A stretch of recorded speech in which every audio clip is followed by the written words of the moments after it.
तूफान आंधियों में तुमने ही मुझको थामा।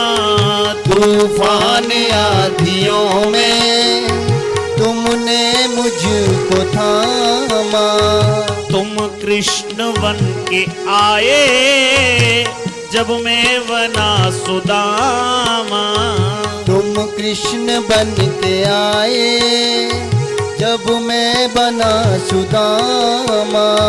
तेरा करम ये मुझ पर, तेरा करम ये मुझ पर सरेआम हो रहा है। मेरा आपकी कृपा से सब काम हो रहा है।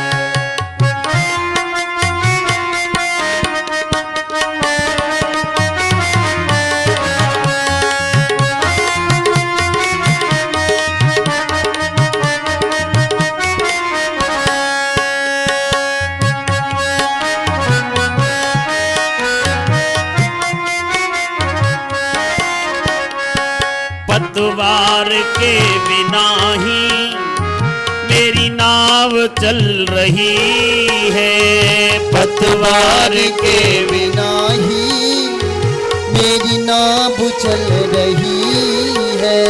मेरे श्याम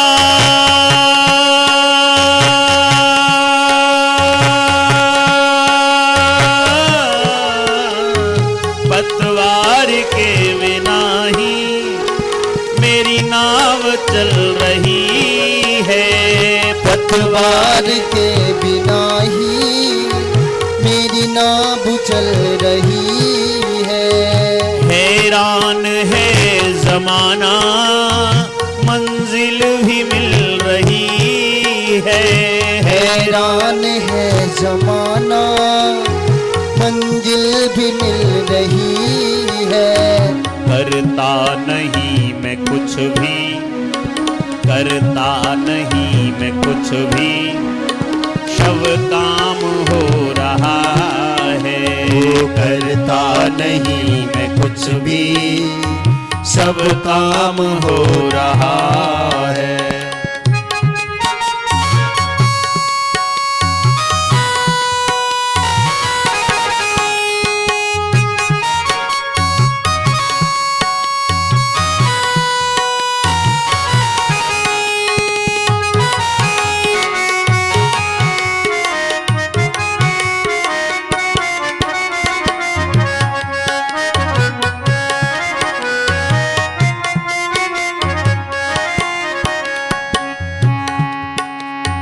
तुम साथ हो जो मेरे, किस चीज की कमी है।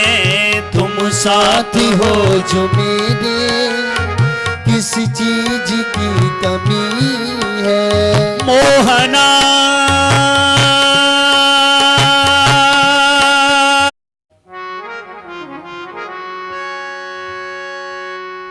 चंद्रमा मनसो जात चक्षुः सूर्यो अजायतः श्रोत्राद्रायश्च प्राणश्च मुखारदग्निरजायत।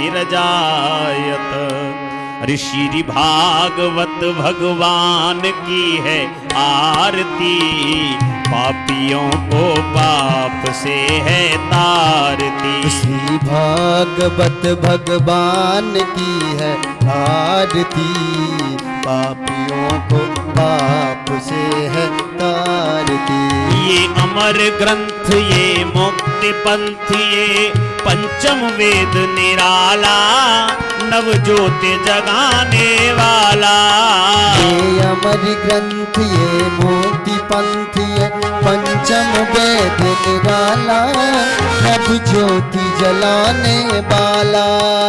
हरि नाम यही हरि धाम यही, हरि नाम यही हरि धाम यही, प्रभु के मंगल की आरती, पापियों को पाप से है तारती। उसी भागवत भगवान की है आरती, पापियों को पाप से है तार दे। ये शांति गीत पावन पुनीत पापों को मिटाने वाला, हरि दरस कराने वाला। ये शांति गीत पावन पुनीत पापों को मिटाने वाला, हरि दरस कराने वाला।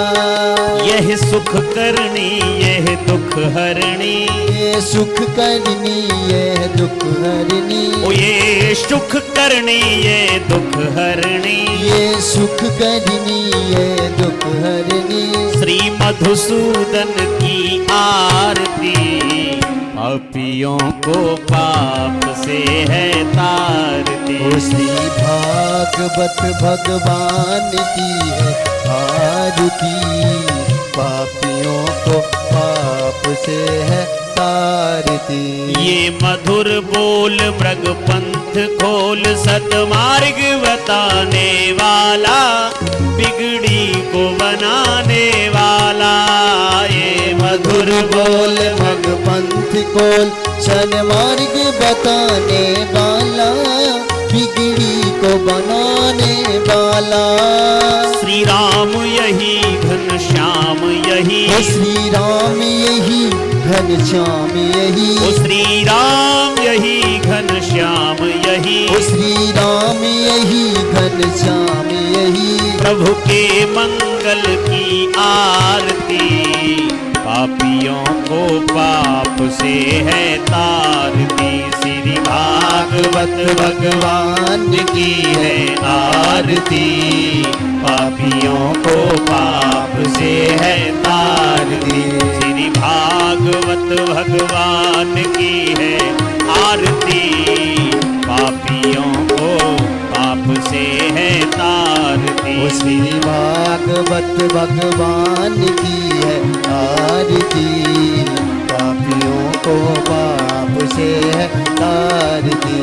कर्पूर गौरम करुणावतारम, संसार सारम भुजगेन्द्रहारम, सदा वसंतम हृदयारविंदे, भवम भवानी सहितम नमः।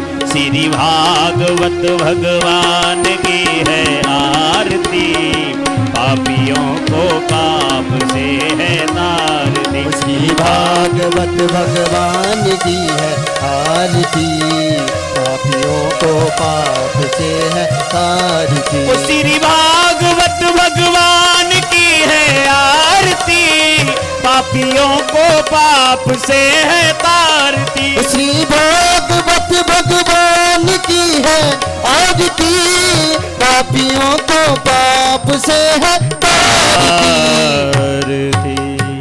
बोलिए कृष्ण कन्हैया लाल की जय, श्री भागवत भगवान की जय।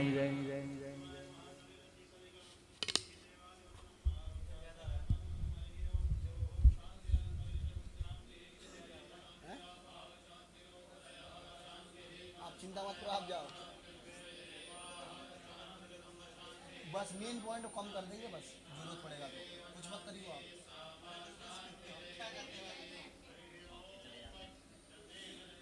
हाथ दाब लेंगे।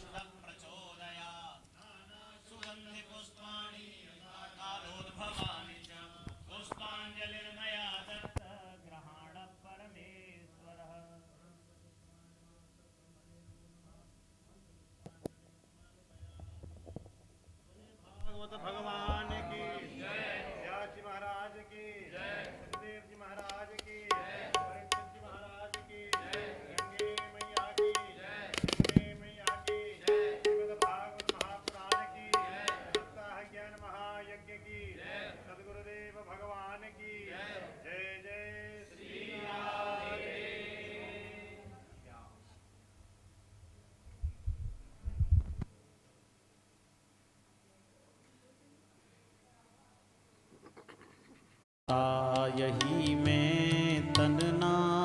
त्यागूं।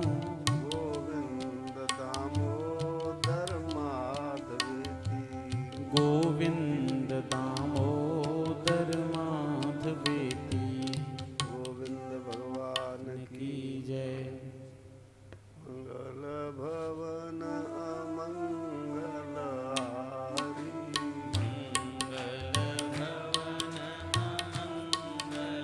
हारी प्रभु सुदशरथ अजर बिहारी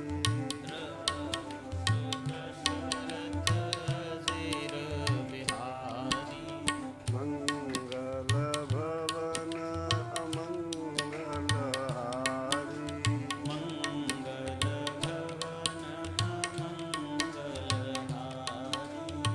उमा सहित जे जपत पुरारी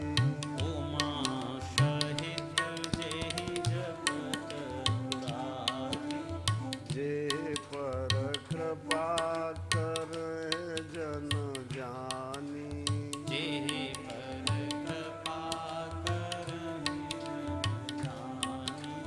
कवि और अजर नचावै बानी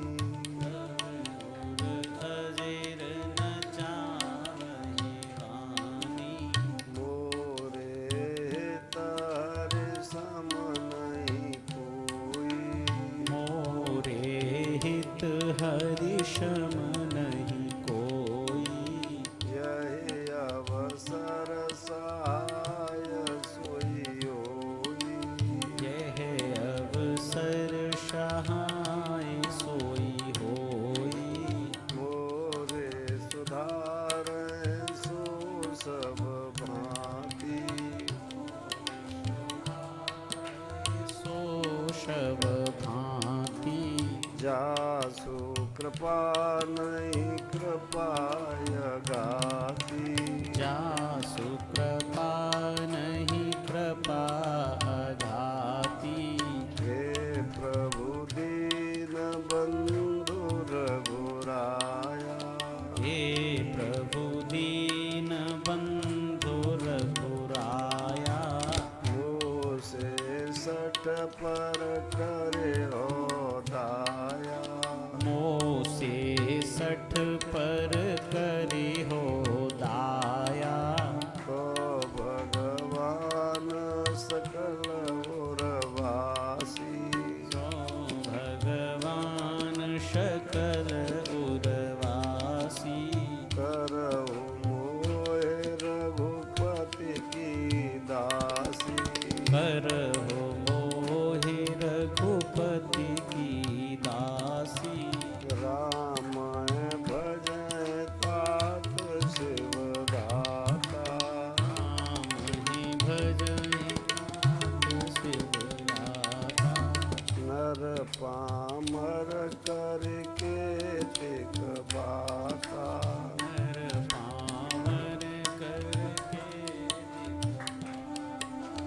राम भजन बिनु सुनहु खगेशा सुनहु खगेशा।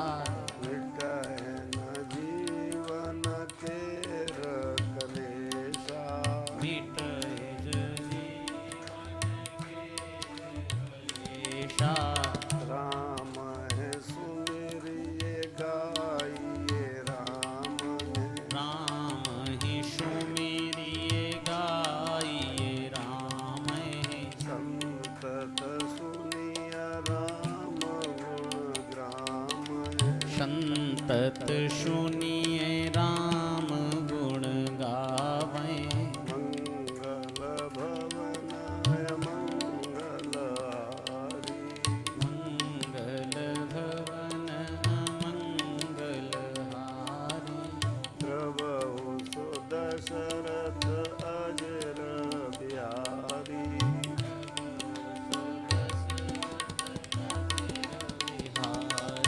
राम कृष्ण भगवान की उमापति महादेव की पवन सुत हनुमान की वृंदावन कृष्ण बलदाऊ जी की, सब संतन की,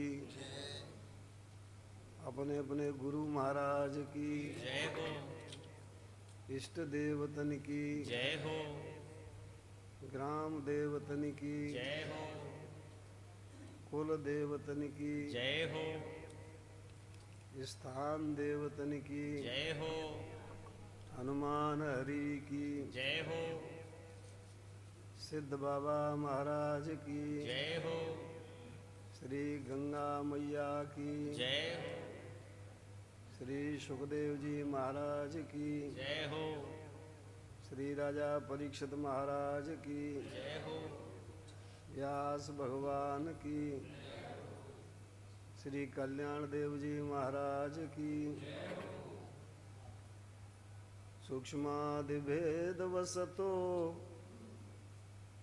भुवन प्रसिद्धाया शब्द वर्ण पदवाक्य विधामुपैति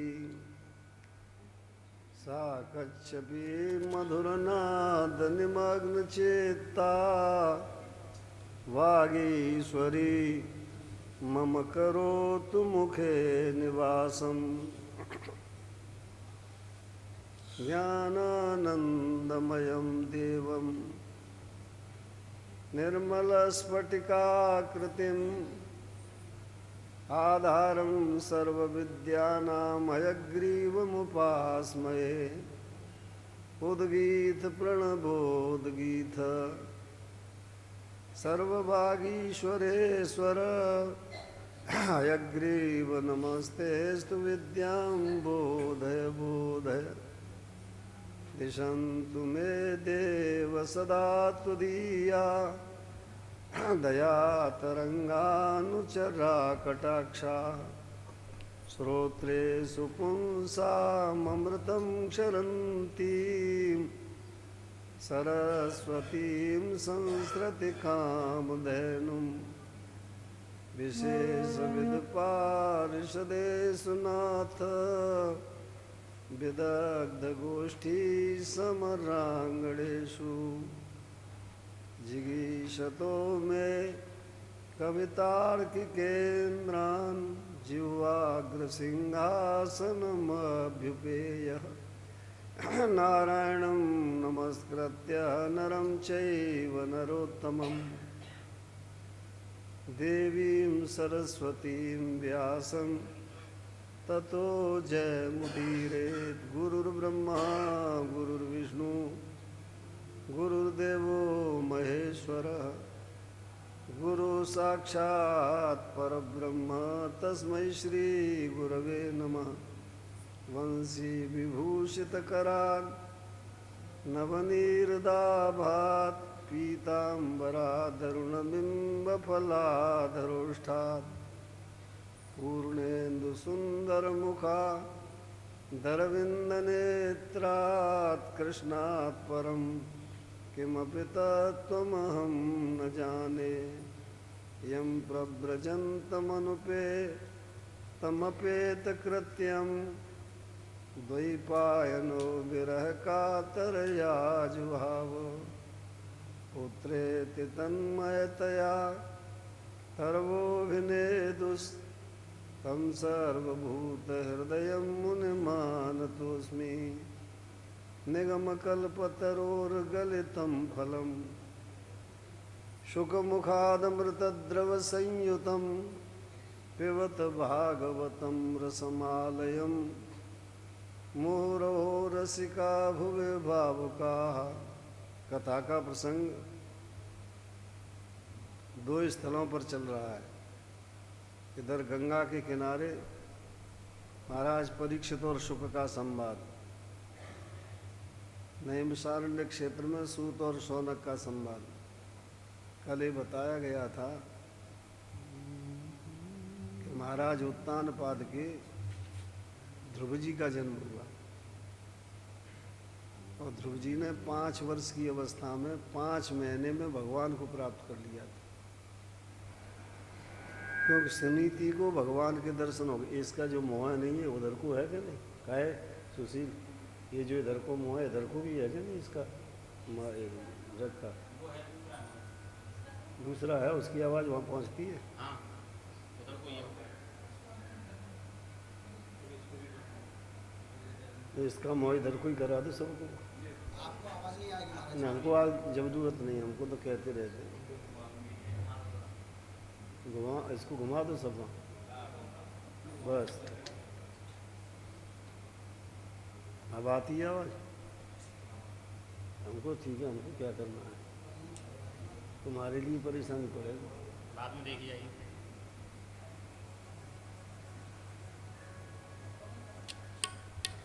हाँ, इनको कर लो, इसी से आवाज़ आएगी। आप लोग सब उधर बैठे हो, आवाज़ इधर आ रही है, क्या फ़ायदा उससे।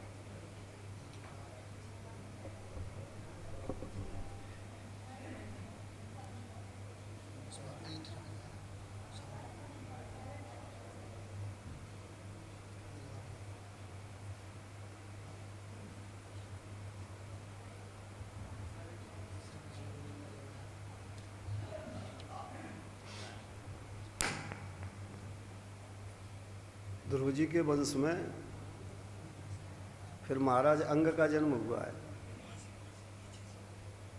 ये अयोध्या नरेश थे। इनका विवाह मृत्यु की पुत्री सुनीता के साथ हुआ। ज्यादा मत बढ़ाओ, हमारे बहुत बढ़िया माइक लगते हैं, वृद्धावस्था है नहीं हमारी। तुम तो जवान हो, जब जवान थे तब बिना माइक के, हम अपने ज़माने में बिना माइक के कथा कहते थे। सन 55 में हमने बटेश्वर में कथा गई थी, अटल बिहारी वाजपेयी जी के गांव में, बिना माइक के। उस समय माइक थे ही नहीं, तो हम पहले तो ऐसे बोलते थे तो लोग कहते थे माइक से मत बोलो, समझ में नहीं आती। अब तो बढ़िया माइक चल गई, तो अभी ठीक है, अब कहीं अच्छा लग गया माइक, पहले बहुत ख़राब था। अब सबको सुन पड़ेगी क्योंकि इसके मुँह डर को गए।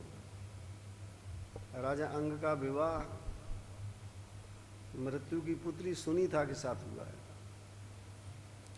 मौत रात दिन लोगों को मारा करती है। सो पिता के देखा देखी सुनीता को भी मारने पीटने की आदत पड़ गई। सुनीता ने एक महात्मा को पीट दिया। सो महात्मा ने श्राप दे दिया कि जाओ तुम्हारे कुपुत्र पैदा होगा। अब सुनीता के साथ कोई विवाह नहीं करता था। इधर महाराज अंग को निमंत्रण दिया इंद्र ने, दैत्यों से युद्ध होने वाला था, सो युद्ध के लिए बुलाया।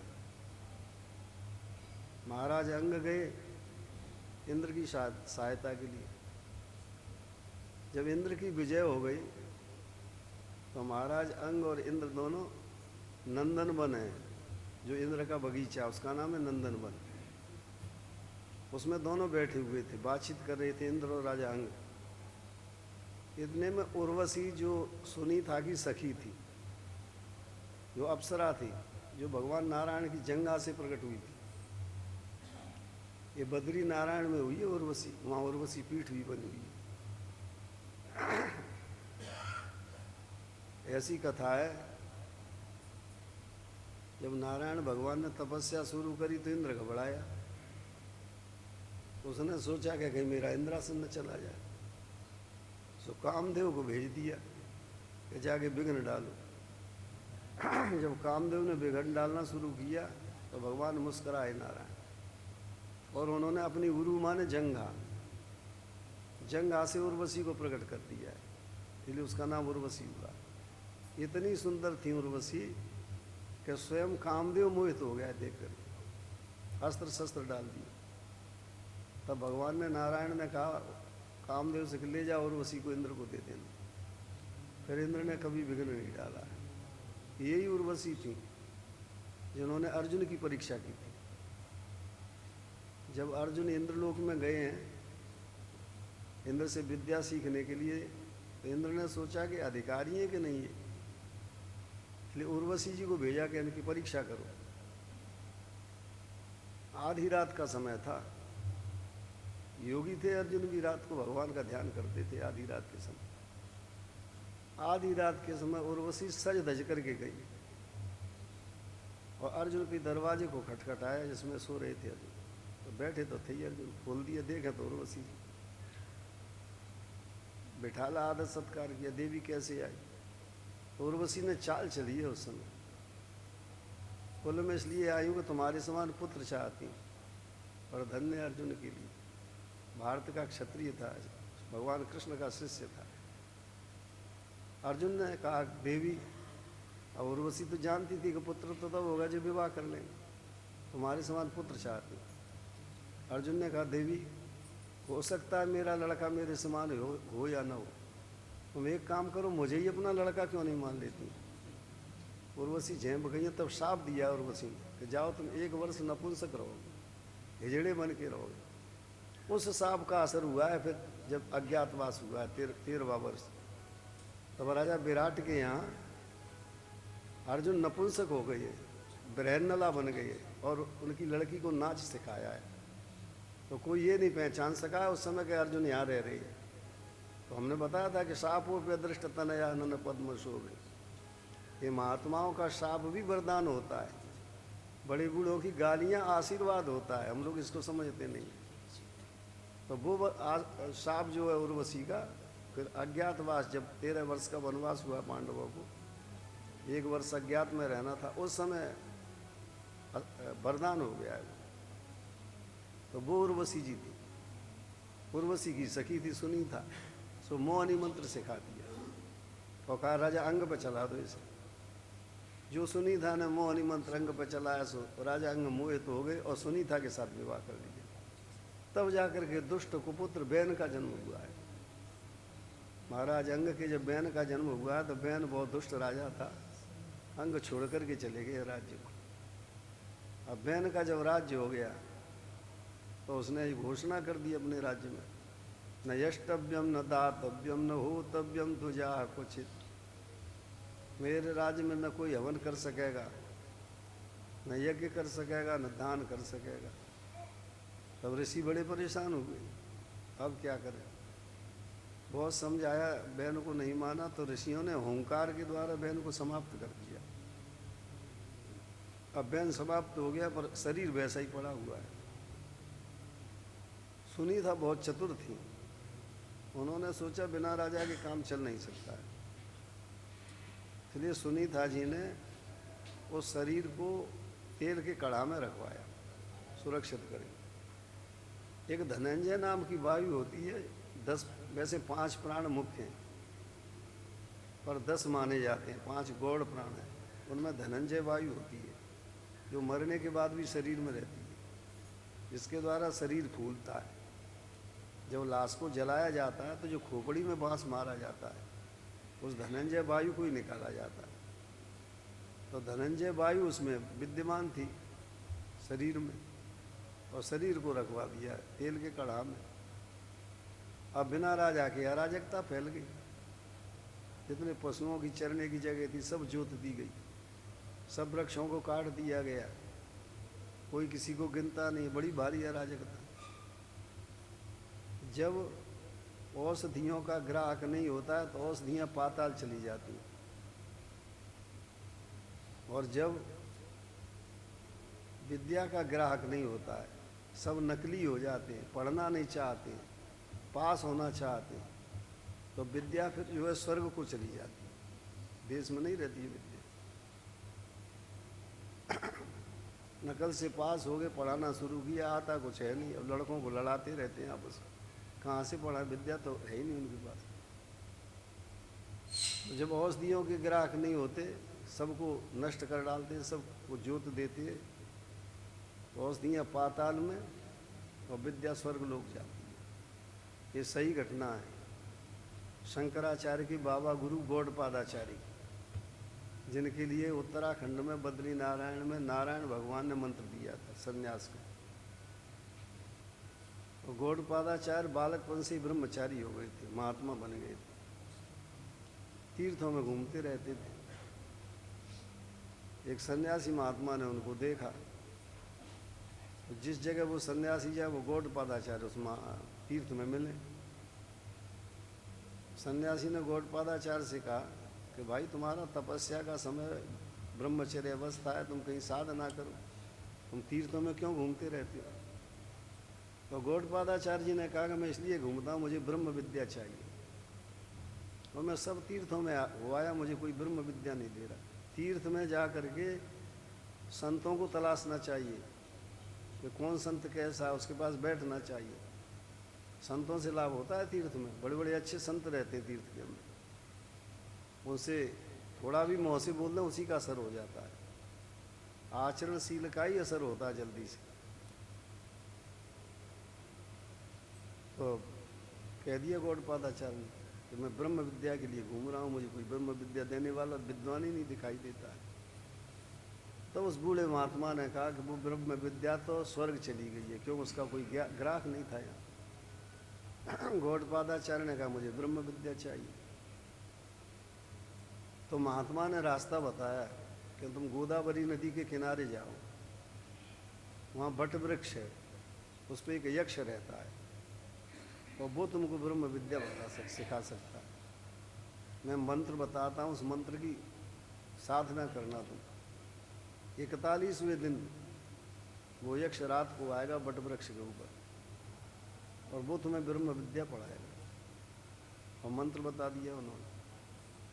तो गौड़पादाचार्य गोदावरी नदी के किनारे पहुँचे और देखा कि यहाँ ये बट वृक्ष है, जो निशान बताए सब मिले।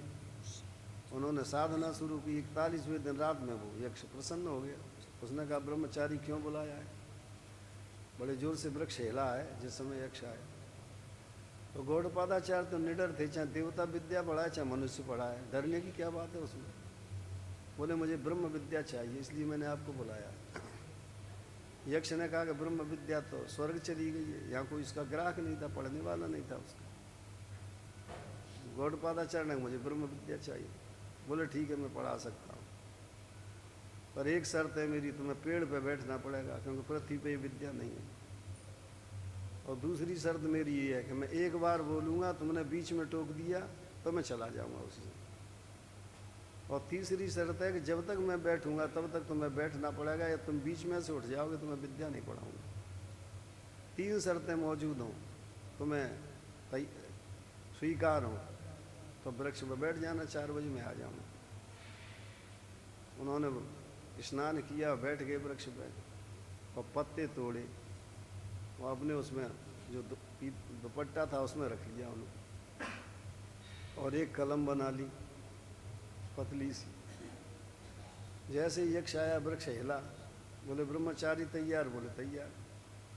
तो वो यक्ष श्लोक बोलता था और गौड़पादाचार्य इतने बुद्धिमान थे कि उन्हें भरोसा था कि श्लोक का पहला अक्षर लिख लूँगा और बाद का अक्षर लिख लूँगा तो मैं पूरा श्लोक स्मरण कर लूँगा। ऐसे मेहनत करना पड़ती है तब जाकर के विद्या आती है, ऐसे थोड़ी घर बैठ के सोते सोते विद्या प्राप्त कर लो। बहुत परिश्रम का काम है। विद्या हम धन में नाम कोटि, बताया था 1 करोड़ योद्धा विघ्न डालते हैं विद्या पढ़ने। उसने विद्या बोलना शुरू की, इन्होंने रक्त निकाल लिया अपना जंघा में से और श्लोक का पहला अक्षर लिखते हैं और श्लोक का बाद का अक्षर लिखते हैं। 7 दिन रात उसने विद्या बोली है और गौड़पादाचार्य 7 दिन रात उसको लिखते रहे। एकांत स्थल था। यक्ष प्रसन्न हुआ। यक्ष ने कहा ब्रह्मचारी तुमने बहुत मेहनत की, विद्या ले ली, तुम बहुत बुद्धिमान हो, पर एक बात है कि ये विद्या रहेगी नहीं। और ऐसे कह के यक्ष चला गया। उन्होंने उसकी पोटली बांध ली पत्तों की और बांध के थोड़ा बैठे हैं, कितने में नींद आ गई उनकी। सो पहले पोटली गिरी और ऊपर से वो गिर गए, नीचे नींद लग गई। एक बकरी घूम रही थी, उसने पत्ते खाना शुरू कर दिए। केवल 60 पत्ते शेष रह गए तो उनकी निद्रा खुली है। तो इसलिए उन्होंने जो पुस्तक लिखी है उसमें 60 श्लोक लिखे और लिख दिया आगे उन्होंने कहा शेष आजा भक्षितम, इसके आगे की सब बकरी ने खा ली। तो जब लगन होती है और मेहनत होती है, बुद्धि होती है, तब विद्या आती है, चाहे ऐसे नहीं आ सकती।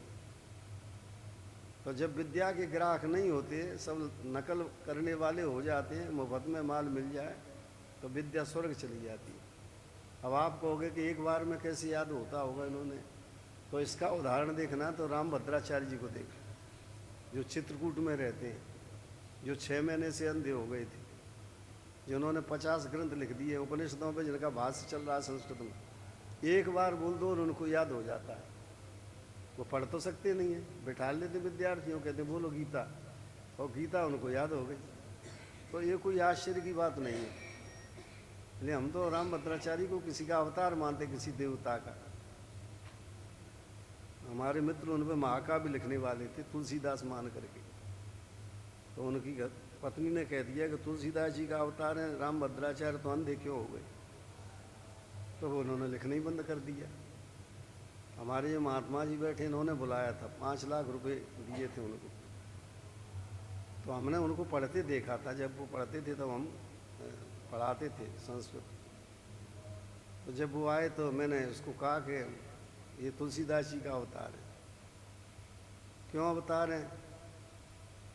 कि सूरदास जी में और तुलसीदास जी में होड़ हो गई। गोलोक धाम में तो सूरदास पहुँचे और साकेत धाम में तुलसीदास पहुँचे, तो एक मेला में दोनों मिले।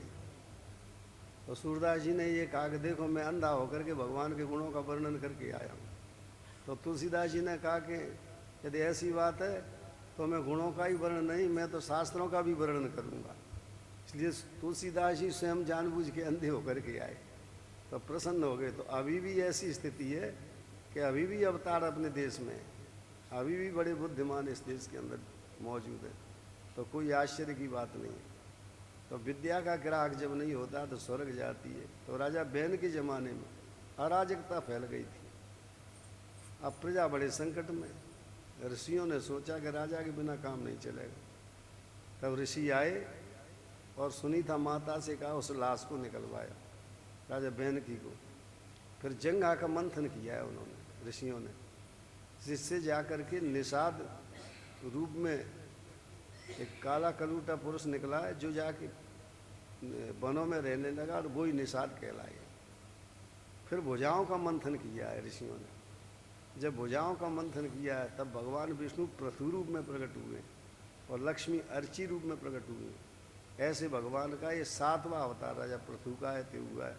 बोले पृथु भगवान की जय हो। युवावस्था का अवतार राजा पृथु का। तब अग्नि में से सूत प्रकट हुए और सूत ने फिर स्तुति की है। राजा पृथु ने फिर यहाँ पहाड़ ही पहाड़ थे, उन पहाड़ों को धनुष की नोक से एक सा किया है राजा पृथु ने। और जो प्रभुदत्त ब्रह्मचारी जी हैं, जिन्होंने 108 पुस्तकें लिखी हैं भागवत की, उसमें उन्होंने दिया है कि ये चंबल के बीहड़ उन्होंने जानबूझ के छोड़ दिए थे राजा पृथु ने, जिससे भविष्य के लोगों को ये पता लग जाए कि यहाँ नगर बनाए गए हैं, पहले से नगर नहीं थे। इसलिए उन बीहड़ों को एक सा नहीं किया है, ऐसा उनने लिखा है। अब संत हैं, बुद्धि न मालूम कहाँ से उनको आई होगी। तो ऐसे राजा पृथु का अवतार हुआ है। फिर पृथु महाराज ने 3 अश्वमेध यज्ञ किए और अश्वमेध यज्ञ करके सनक सनंदन सनातन संत कुमार से विद्या प्राप्त करके महाराज पृथु अपने धाम को चले गए। और इसी कथा में 4th स्कंद भागवत का समाप्त हो जाता है। भागवत में 12 स्कंद हैं। पहले स्कंद में अधिकारी का वर्णन है, दूसरे स्कंद में सद्यो मुक्ति और क्रम मुक्ति का वर्णन है, तीसरे स्कंद में पूर्व मीमांसा और उत्तर मीमांसा का वर्णन है। अभी जो 4था स्कंद समाप्त हुआ, इसमें धर्म अर्थ काम मोक्ष का वर्णन है। 5वें स्कंद में ज्ञानी परमहंस और भक्त परमहंस का वर्णन है। 6वें स्कंद में पोषण भक्ति का वर्णन है। 7वें स्कंद में वासना त्रय का वर्णन किया गया है, सद्वासना असद्वासना मिश्रित वासना। 8वें स्कंद में वासना त्रय के नाश के उपाय बताए गए। 9वें स्कंद में ईशानु कथा का वर्णन है। 10वें स्कंद में निरोध तत्व का वर्णन है। 11वें स्कंद में आश्रय तत्व का वर्णन है। 12वें स्कंद में मुक्ति तत्व का वर्णन है। चाहे जिसको पुराण नहीं महापुराण नहीं कहते हैं, जिसमें 10 तत्व होते हैं उसे महापुराण कहते हैं। श्लोक दिया है व्यास जी ने, अत्र सर्गो विसर्ग चय स्थानम पोषण मूर्तय मनवंतरे सानु कथा निरोधो मुक्तिराश्रय। जिसमें ये 10 तत्व होते हैं वो महापुराण होता है। कौन कौन से? सर्ग विसर्ग, अत्र सर्गो विसर्ग, स्थानम पोषण ऊतया कर्म वासना, ऊती कर्म वासना का नाम है संस्कृत में। तो जिसमें स्थान का वर्णन हो, भूगोल खगोल का, पोषण भक्ति का वर्णन हो, कर्म वासनाओं का वर्णन हो। अत्र सर्गो विसर्गस्य स्थानम पोषण मूत मनवंतर ईशानो, मनवंतरों का वर्णन हो, ईशानु कथा का वर्णन हो, मन सूर्य चंद्रवंश का वर्णन हो, निरोध तत्व का वर्णन हो, मुक्ति तत्व का वर्णन हो, आश्रय तत्व का वर्णन हो, वो महापुराण होता है। तो भागवत में 2 स्कंद भूमिका के बताए गए हैं, तो तीसरे स्कंद से सर्ग विसर्ग इसका क्रम से वर्णन किया गया। तो अभी चौथा स्कंद समाप्त हुआ, इसमें धर्म अर्थ काम मोक्ष का वर्णन है। इसमें 7 अध्याय तो धर्म के हैं चतुर्थ स्कंद में, 5 अध्याय अर्थ के, 11 अध्याय काम के और 8 अध्याय मोक्ष के। इतने अध्याय इसमें चतुर्थ स्कंद। 7 अध्याय धर्म के क्यों है? 7 चीजें जब पुष्ट होती हैं तब पूर्ण धर्म होता है। कौन सी 7 चीजें? एक तो देह शुद्ध होना चाहिए, स्थान शुद्ध होना चाहिए, चाहे जिस जगह धर्म नहीं हो सकता है, शुद्ध जगह होना चाहिए। काल शुद्ध होना चाहिए, मुहूर्त बहुत बढ़िया होना चाहिए। द्रव्य शुद्ध होना चाहिए, जो चीज़ उसमें डाली जाए तेल इत्यादि वो सही होना चाहिए। भाव शुद्ध होना चाहिए, हम जो यज्ञ कर रहे हैं वो हमारा शुद्ध भाव कल्याण के लिए हो, किसी मारण मोह उच्चाटन के लिए नहीं हो। क्रिया शुद्ध होना चाहिए, किधर को मोह करके बैठना, कैसे बैठना, हवन कैसे करना, ब्रह्मा का पात्र किधर रखा जाएगा। और मंत्र शुद्ध होना चाहिए, जो मंत्र हम बोले वो गुरुमुख से पढ़े हुए हों, पुस्तक से पढ़े हुए नहीं होना चाहिए मंत्र। वेद का नाम है श्रुति, ये परंपरा से ही मंत्र प्राप्त होते हैं। तो ऐसे ये 7 चीज़ों की शुद्धि जब होती है तब जाकर के जो है पूर्ण धर्म होता है। इसलिए 7 अध्याय धर्म के कहे गए, 5 अध्याय अर्थ के हैं। इसमें 5 चीज़ें जब होती हैं तो पूर्ण अर्थ प्राप्त होता है। ध्रुव जी की कथा इसी में। एक तो स्वयं का परिश्रम होना चाहिए ध्रुव के समान, माता पिता का आशीर्वाद होना चाहिए, गुरु की कृपा होना चाहिए, भाग्य साथ देव भगवान का आशीर्वाद मिले। ऐसे 5 चीज़ें जब हो जाएंगी तो पूर्ण अर्थ होगा आपके पास। भगवान का भजन करो, भगवान का आशीर्वाद मिलेगा। गुरु की सेवा करो, गुरु आशीर्वाद दे देंगे। माता पिता की सेवा करो, माता पिता आशीर्वाद देंगे। और भाग्य तो फिर अपने आप बदलते ही है। फिर तो 5 अध्याय अर्थ के, 11 अध्याय काम के, क्योंकि 11 इंद्रियां हैं, 5 ज्ञान इंद्रियां, 5 कर्म इंद्रियां और 1 मन। ये मन को भी इंद्रिय माना गया है। इन्हीं में काम का निवास है 11 इंद्रियों में, इसलिए 11 अध्याय काम के हैं और 8 अध्याय मोक्ष के हैं। क्योंकि अष्टधा प्रकृति पे अधिकार करना ही मुक्ति है। जिस प्रकृति का वर्णन गीता में किया गया है, अहंकारम मनोबुद्धि खम मनोबुद्धि, अहंकारम मनोबुद्धि खम मनोबुद्धि नहीं और है। अहंकारम प्रकृति में भिन्ना प्रकृति रष्टता, भूमिरापो नलो वायु खम मनोबुद्धि रेवच। जैसे कंप्यूटर में से सामान निकलता है नहीं, ऐसे अंदर से सामान निकलना पड़ता है, कभी किबाड़ लगे रहते तो निकलता ही नहीं। भूमिरापो नलो वायु खम मनोबुद्धि रेवच अहंकारम इतियम में भिन्ना प्रकृति रष्टता। ये 8 प्रकृतियां हैं जो संसार जिससे बना हुआ है। भूमिरापो नलो वायु खम मनोबुद्धि रेवच अहंकारम इतियम में भिन्ना प्रकृति रष्टता। तो ये 8 जो प्रकृतियां हैं इस पे अधिकार करना ही। कृष्ण भगवान की जय हो। तो अष्टधा प्रकृति पर अधिकार करना ही मुक्ति है। इसलिए ये जो 8 पटरानियां हैं भगवान कृष्ण की, ये अष्टधा प्रकृति बनी है जाकर। ये सत्यभामा भूमि के अंश से प्रकट थी। बस इसी में चतुर्थ स्कंद में उत्तानपाद के वंश का पूरा वर्णन हो जाता है। अब महाराज मनु के 2 पुत्र थे, उत्तानपाद और प्रियव्रत। अब पंचम स्कंद शुरू हो रहा है, इसमें महाराज प्रियव्रत का चरित्र है। पंचम स्कंद में गद्दी गद्दी व्यास जी ने लिखी है और स्कंदों में श्लोक हैं। पर पंचम स्कंद में गद्य इसलिए लिखी है कि गद्यम कवीनाम निकषा वदंती। गद्य को कवियों की कसौटी कहा जाता है। तो व्यास जी ने सोचा, लोग ये न सोचें कि व्यास जी श्लोक ही बनाना जानते थे। इसलिए पंचम स्कंद में गद्य के माध्यम से कथा है। ओम नमो भगवते वासुदेवाय। महाराज ने प्रश्न किया राजा परीक्षित ने कि प्रभु उत्तानपाद के वंश का तो आपने वर्णन किया, अब प्रियव्रत के वंश का वर्णन है ते करें। तो सुखदेव जी ने प्रशंसा की। बाढ़ मुक्तम भगवत उत्तम श्लोकस्य श्रीमच्चरणार बिंद मकरंदर्श आवेशित चेत सो भागवत परमहंस दैत्य कथाम किंचित अंतराय वेताम स्वाम शिवतमाम पदवीम न प्रायण हिनवंती। ये गद्य जब इच्छा होती है व्यास जी की तब लगाते हैं पूर्ण विराम, नहीं तो चलता धार चलती रहती है। बोले सुखदेव जी ने कहा राजन परीक्षित, जो प्रियव्रत राजपुत्र थे नारद जी के शिष्य होकर के और गंधमादन पर्वत की गुफा में तपस्या करना शुरू कर दिया। इधर जैसे ही देखा स्वयं मनु ने कि मेरा लड़का तो बाबा हो गया है, तब पहुंचे ब्रह्मा जी के पास और कहा महाराज नारद जी के कहने से लड़का तो बाबा हो गया और आप कहते हो सृष्टि का विस्तार करो। अब सृष्टि का विस्तार कैसे हो सकता है? आप उसे समझा दीजिए तो कम से कम विवाह कर लेगा तो सृष्टि का विस्तार तो भी हो जाएगा। तब नारद जी को लेकर के और मनु को लेकर ब्रह्मा जी पहुँचे उस गुफा में और फिर समझाया है प्रियव्रत के लिए। माने गृहस्थ कम नहीं होते हैं, उसका बड़ा सुंदर उपदेश है। भयम प्रमत्तस्य वनेष्वपिष्यात यतस्तयास्ते सहसठ सपत्न। अरे प्रियव्रत, तुम सीधे महात्मा होते हो, पूर्व का अभ्यास होगा, पूर्व जन्म का तो महात्मा हो सकते हो, और नहीं तो ये जो 6 शत्रु है वो तुमको वन में भी परेशान करेंगे।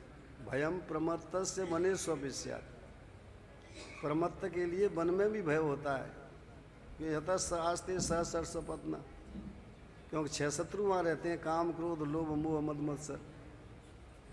इसलिए पहले बेटा तुम गृहस्थाश्रम स्वीकार करो और गृहस्थी में इन 6 शत्रुओं को जीतो पहले, और जीत करके जब कामना क्षीण हो जाए तो खूब महात्मा बन जाना, घूमना। श्लोक दिया यह 60 सपत्नान विजिगी समाणो ग्रहेषु निर्विश्य अतेत पूर्वम।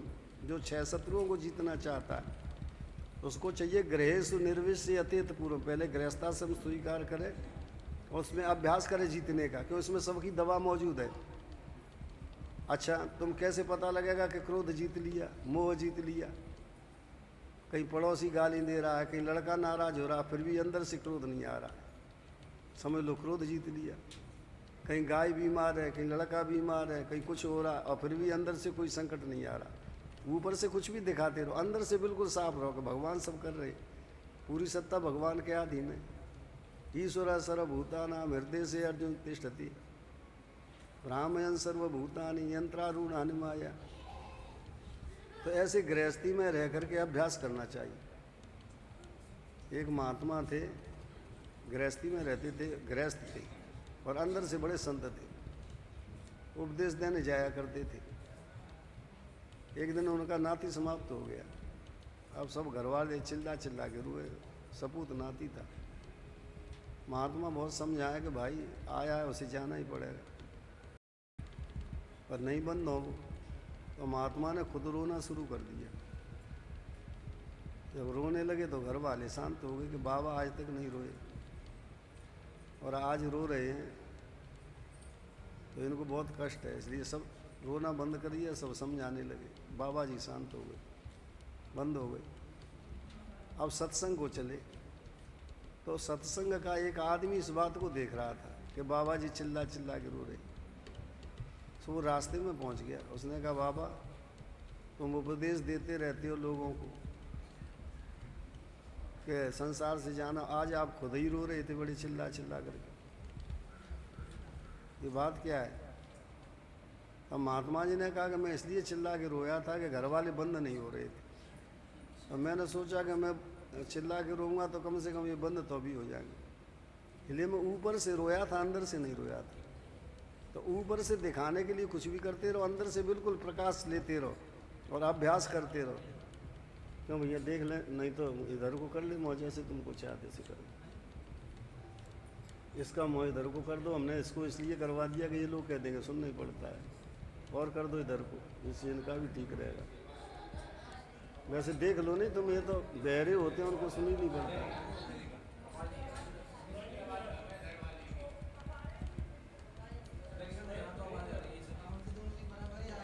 ए भैया इधर आ। इसको इधर कोई कर दे और दूसरा जो है उसका मुंह उधर कर दे। ये थोड़ा सा अगर आप पास में ले आए तो सब ये समस्या वो समाधान हो जाएगा जी।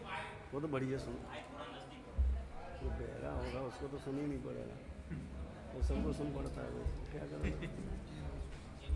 कि बोले हनुमान हरि की।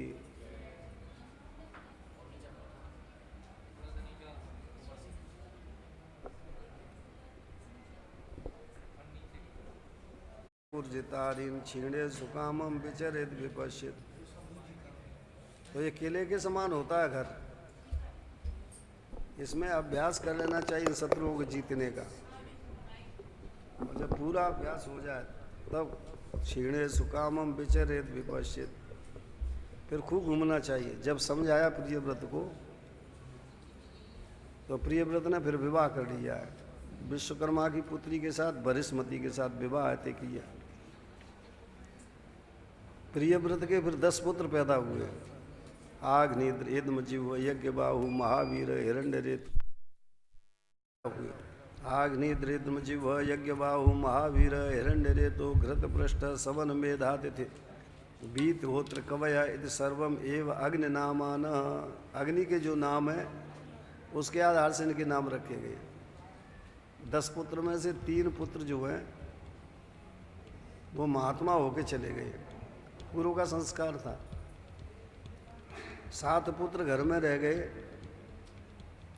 प्रियव्रत ने सोचा मेरे आधे राज्य में अंधकार रहता है, आधे में प्रकाश रहता है, इसलिए अपने ससुर विश्वकर्मा से कह करके और सूर्य के समान तेजस्वी रथ बनवाया, जिसका प्रकाश सूर्य के समान था, जिसकी चाल सूर्य के समान थी। सूर्य भगवान का जो रथ है भागवत के आधार से एक चुटकी में 8000 कोस चलता है। चुटकी बजाई कि इतने में सूर्य 8000 कोस चलते हैं। प्रियव्रत ने भी ऐसा ही रथ बनवाया है। सूर्य का रथ जो है वो 1 पहिया का है और 7 घोड़े उसमें जुतते हैं। इनका भी रथ ही ऐसा था। सूर्य के रथ का एक हिस्सा जो है वो लोकालोक पर्वत पर रहता है और एक हिस्सा सुमेर पर्वत पर रहता है, जो इस जम्बू द्वीप के बीच में है, इलाव्रत खंड में है।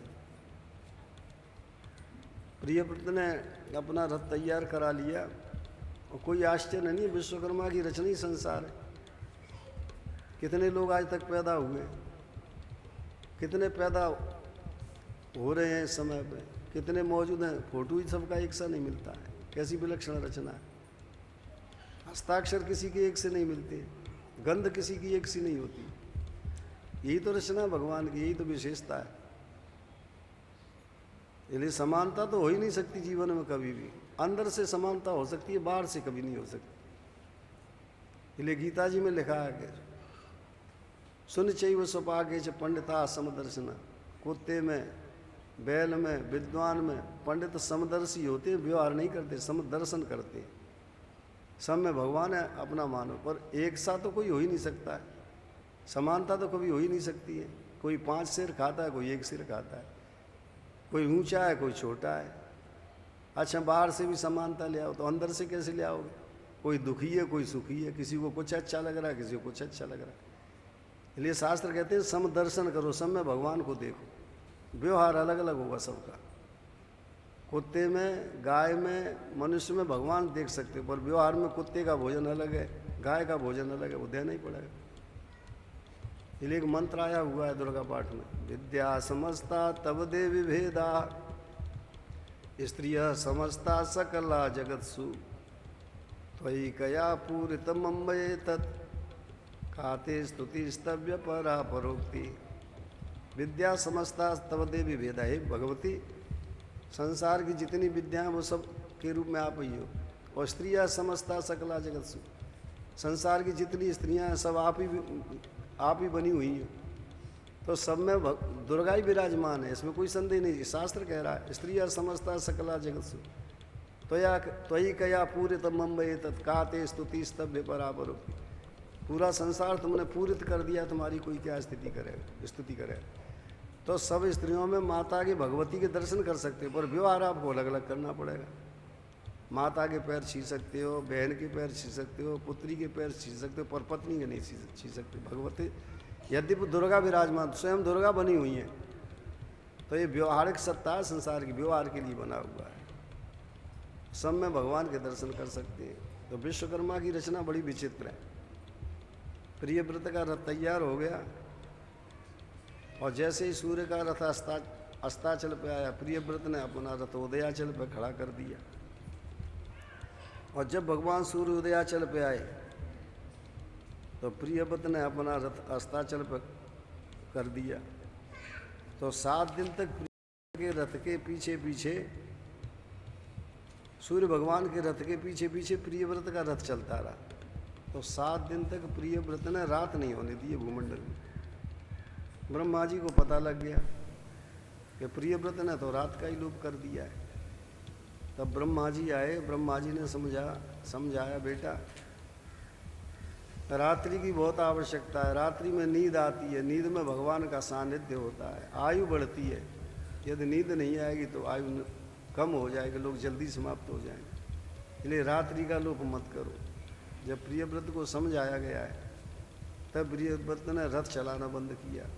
तो 7 दिन तक जो रथ चलता रहा है, उससे 7 द्वीप और 7 समुद्रों का निर्माण है हुआ है।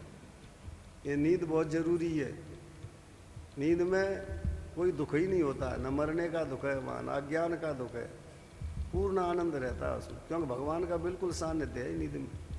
केवल अहंकार की दीवार रहती है छोटी सी, और बिल्कुल भगवान पास में रहते, इसलिए हम सुखी रहते हैं उस समय। इसलिए जगने के बाद सीधा भजन चालू करो, क्योंकि परिश्रम फिर हो जाएगा तो फिर भजन नहीं हो सकता है।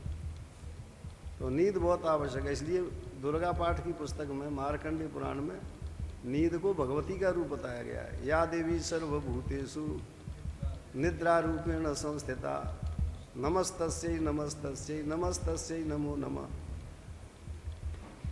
अब प्रियव्रत ने जो रथ चलाया था, उससे 7 द्वीप 7 समुद्रों का निर्माण हुआ। कौन कौन से द्वीप? जम्बू, लक्ष, साल, मली, कुश, क्रौंच, शाक, पुष्कर, संज्ञा तेषां परिमाणम पूर्वस्मात् उत्तरोत्तरम यथा संख्यम दुगुणमानेन बहिर्समन्तात् उपकृप्ताः। जम्बूद्वीप, लक्षद्वीप, सालमली, कुश, क्रौंच, शाक और पुष्कर।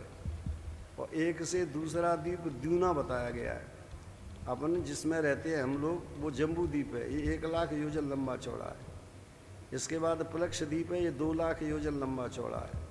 सालमली 4 लाख, कुश 8 लाख, क्रौंच 16 लाख, शाक 32 लाख, पुष्कर द्वीप 64 लाख योजन लंबा चौड़ा है। 1 योजन 4 कोस का होता है, इतना लंबा चौड़ा पुष्कर द्वीप है। इनके चारों तरफ जो समुद्र हैं, वो भी जितना बड़ा द्वीप है उतना ही लंबा चौड़ा वो समुद्र है। अपना द्वीप जम्बू द्वीप, ये 1 लाख योजन लंबा चौड़ा। तो इसके चारों तरफ खारे पानी का समुद्र है, वो भी 1 लाख योजन लंबा चौड़ा है।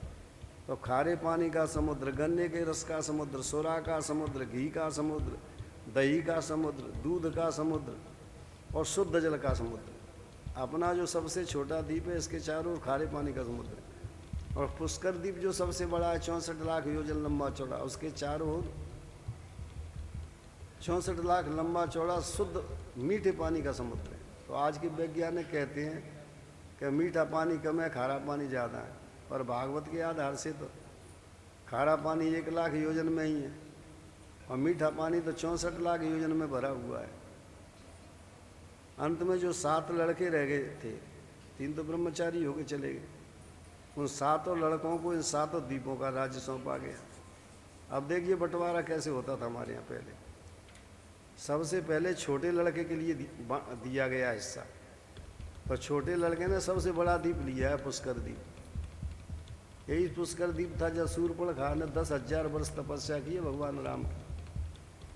राम जी प्रसन्न हुए, शूर्पणखा से कहा क्या चाहती हो तुम? बोले आप मुझे पति रूप में मिले। तो बोले पति क्या, इस अवतार में तो मैं मिल नहीं सकता हूँ, जो कृष्ण अवतार लूँगा तब तुम कुब्जा बनोगी जाकर के, तब मेरी प्राप्ति हो सकती है। तो यही पुष्कर द्वीप था। इसका राज्य सबसे छोटे लड़के को मिला, और सबसे जो बड़े लड़के थे आघनिद्र महाराज, उनको सबसे छोटा द्वीप जम्बू द्वीप पे मिला। ऐसे जम्बू द्वीप पे आघनिद्र महाराज का राज्य ते हुआ। आघनिद्र महाराज के जाकर के फिर 9 पुत्र थे पैदा हुए। आघनिद्र महाराज ने इस जम्बू द्वीप के 9 खंड किए और एक एक पुत्र को एक एक खंड सौंप दिया। ये अपना जो भारतवर्ष है इसको पहले अजनाब वर्ष कहते थे। ये दक्षिण का अंतिम खंड है इस जम्बू द्वीप का। इसके बाद खारे पानी का समुद्र है, हिंद महासागर ये आ जाता है। इसके बाद उत्तर को आप चलेंगे